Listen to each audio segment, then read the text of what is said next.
Hello everyone, this is Aditya Vijaykumar here from Reputex.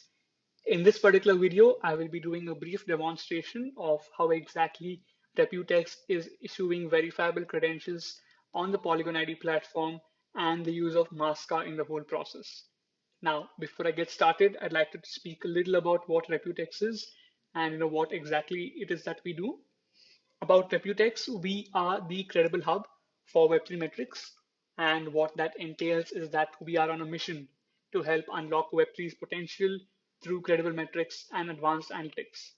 All of this is kind of based, from our belief that the data layer of blockchain, which is composed of all the different on-chain transactions, is very powerful when it's kind of leveraged in the right way, right? So for any given project, the advanced analytics can be used to help understand the user behavior and find the right product market fit for whatever application that might be being developed. Or with the use of credible metrics, you can enhance the entire ecosystem and the product that is being built by making use of reputation scores or credit scores or even loyalty scores for that matter, and ensure that the whole experience of user with respect to an incentive existing, right, for being a credible user in the whole ecosystem is kind of extended further. Now, having said that, without further ado, I'll get straight into the demonstration by itself. I'm going to go ahead and connect my wallet over here. So this is the front end, right? And basically, this is a burner wallet that I'm using, right? Fair warning, which is why you'll see a lot of zero scores. But if you connect your own wallet and visit the website, you will find the detailed scores for your wallet address.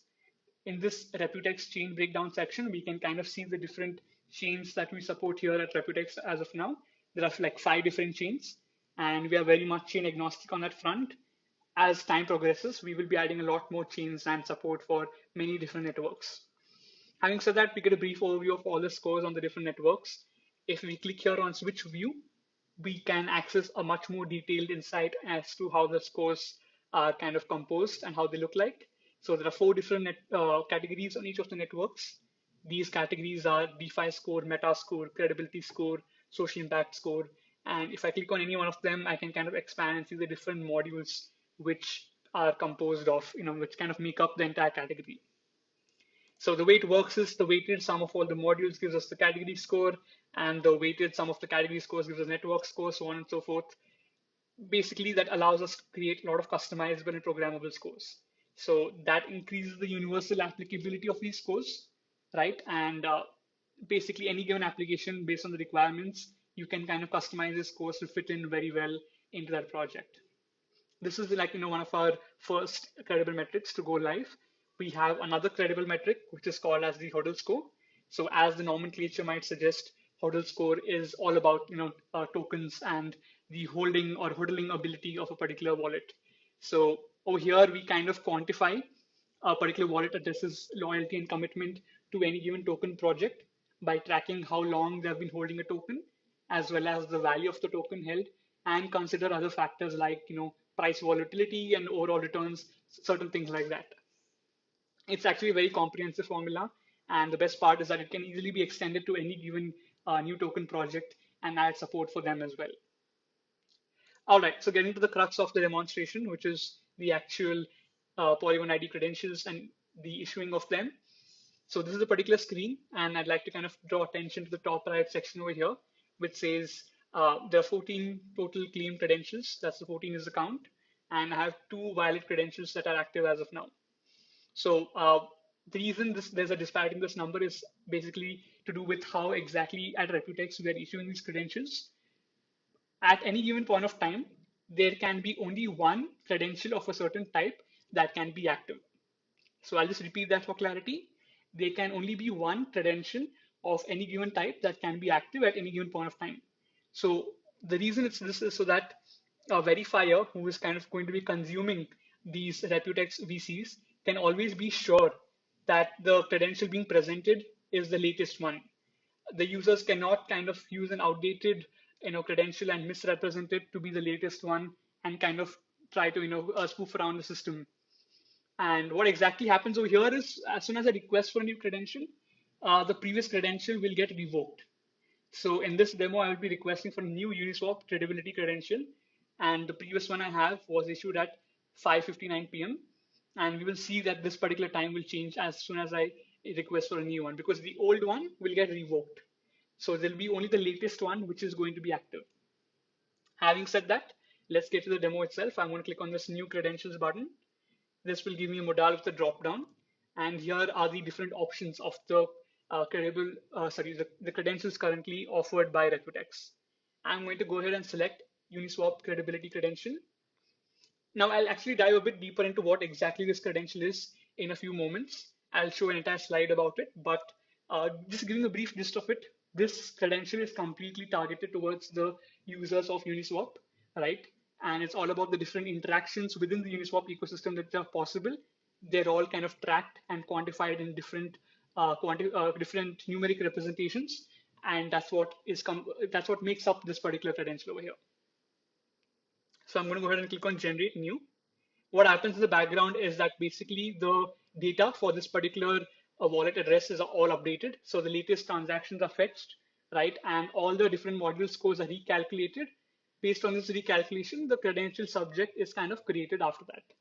So any given credential, we can always be sure that at the timestamp it was issued, it was the same timestamp at which it was last updated. So it might take a moment or two. Yep, that was done. So now we get this particular modal over here. What it essentially says here is that, just a moment. Yep, coming back to the screen over here. MetaMask Flask wallet is detected. Approve the use of Mastercard to store the credential. So basically, earlier the flow in the Polygon ID ecosystem was that you need to have a particular Polygon ID wallet, right? And you need to scan the QR code, and then you can basically claim the credential. With the use of Masca, now Masca is basically a MetaMask snap, and as we know, snaps are designed to extend the functionality of MetaMask by itself. So in this context, Masca is a DID wallet, a decentralized identifier wallet, through which we can claim credentials as well as store credentials within the MetaMask by itself, right? So this simplifies the flow a lot more. Just like how you would sign transactions using MetaMask, you can just sign the approval requests and store these VCs within your wallet by itself. It makes it very easy to access, and the whole, user experience becomes a lot more hassle-free.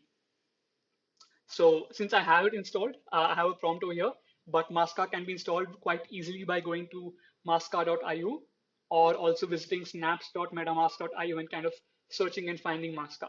Actually, the best way is you can just visit Reputex website, and as soon as you come to this page, you will actually be given shown a prompt to install the Masca. It will be directly within your MetaMask wallet. So that whole flow becomes a lot more simpler. Since I already had it installed, I did not see that prompt, but for any new user, you will find that prompt. Now, coming back to the screen, the pop-up which I got, this is an authorization request, and as you can see, it's making use of Masca. I'm going to approve it. So once I approve it, it will go through and kind of trigger the whole process of issuing the credential by itself. Also, by the way, like in case the user does not want to use Masca and wants to go by the old route and has an existing, Polygon ID DID wallet, they can just click on show QR code, and they'll be shown the QR code to kind of scan and continue the process. All right, so now this is actual credential offer by itself. I'm going to approve the request here as well. And you can already see the front end has updated. Now I have 15 claimed credentials. Earlier it was 14. And if we see the Uniswap credibility credential, the timestamp is also updated. The latest one is now 6:56 p.m. on the 20th September. All right, so the last one is basically saving the verifiable credential by itself. So I'll approve this request. And with that, now the credential is stored in my Masca wallet. I'm going to quickly jump into that actually wraps up with the demo of claiming the credential. I'm just going to come here to the Masca website and just connect my wallet over here. So it might load a few more credentials because I've tried it a bunch of times. Yep. But anyway, the previous ones are revoked, like I said. So it's only the latest one which will be available. And we can see that the subject has 3 different metrics which makes this the Uniswap credibility credential: the DAO score, the hodl score, and the protocol score. I'm going to jump back to the slides over here. So how the particular credential is computed is of the 3 metrics that we just saw. Hodl score, like you might already understand and guess, it's to do with the hodl score which I just explained, but completely related to the uni token, right? And when it comes to the DAO score, it's all about how active the user has been in the whole Uniswap DAO governance process. Whereas the protocol score, it is to do with the user's activity in the Uniswap protocol. This could be in the form of all the swaps executed or the liquidity provided as an LP provider. All right, so coming to the roadmap slide. So our very first milestone was, of course, issuing these credentials on the mainnet. And while this video is going to go live, I'm sure the users can already do it. Just have to visit the website, and we are already going live on the mainnet, basically. Whereas the second milestone, we are going to be at the forefront of driving the adoption of Polygon ID verifiable credentials. So we will be leveraging all the different, communication channels and social media channels, and encourage our users to kind of be a part of this whole ecosystem and leverage the power of these VCs and the proof generated from these VCs and all the possibilities that kind of come out of it. Lastly, just like we saw with the Uniswap credibility credential, we will be introducing a lot more custom VCs for our strategic partners, and this will be targeted towards the user base. So based on the different priorities that exist within that ecosystem and what interactions matter, we will be creating these custom VCs which can be used for a lot of really cool things moving forward. All right, guys, thank you very much for watching. That's all from me over here. Be sure to follow Reputex on all the different social media platforms. We are very active on Twitter, or I should say X, and we are also very active on LinkedIn as well. So be sure to follow over there. Also, go check out this whole flow on the reputex.io website.